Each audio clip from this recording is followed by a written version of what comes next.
ব্রাহ্মণবাড়িয়ার সরাইলে নিখোঁজের একদিন পর মসজিদের দ্বিতীয় তলা থেকে পঞ্চম শ্রেণীর এক শিক্ষার্থীর মরদেহ উদ্ধার করেছে পুলিশ। এই ঘটনায় এলাকায় ব্যাপক চাঞ্চল্য ও আতঙ্ক তৈরি হয়েছে।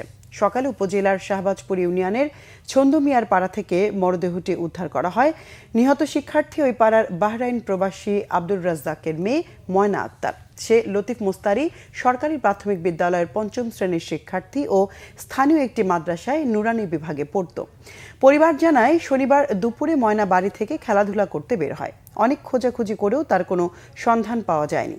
রবিবার সকালে শিশুরা হাবলিপাড়া জামে মসজিদে গেলে দ্বিতীয় তলায় ময়নার রক্তাক্ত মরদেহ দেখতে পায়। পরে গ্রামবাসী মসজিদে গিয়ে গলায় কাপড় পেঁচানো ময়নার মরদেহ দেখতে পায়। খবর পেয়ে পুলিশ, পিবিআই ও সেনাবাহিনী ঘটনাস্থল পরিদর্শন করে মরদেহ উদ্ধার করে। গ্রামবাসী এই নির্মম হত্যাকাণ্ডের দৃষ্টান্তমূলক বিচার দাবি করেছে। প্রাথমিকভাবে জিজ্ঞাসাবাদের জন্য দুজনকে আটক করা হয়েছে। ময়নাকে ধর্ষণ করা হয়েছে কিনা তা ময়না তদন্তের পর জানা যাবে বলে জানায় পুলিশ।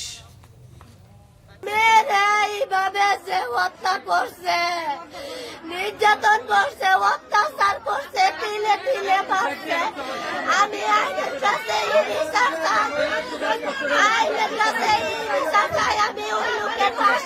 আইনি প্রক্রিয়া বলতে আমাদের তদন্ত কার্যক্রম তো চলমান আছে। সন্দেহজনক আমরা যা বুঝতেছি তার উপর নির্ভর করে আমাদের কার্যক্রম চালিয়ে যাচ্ছি।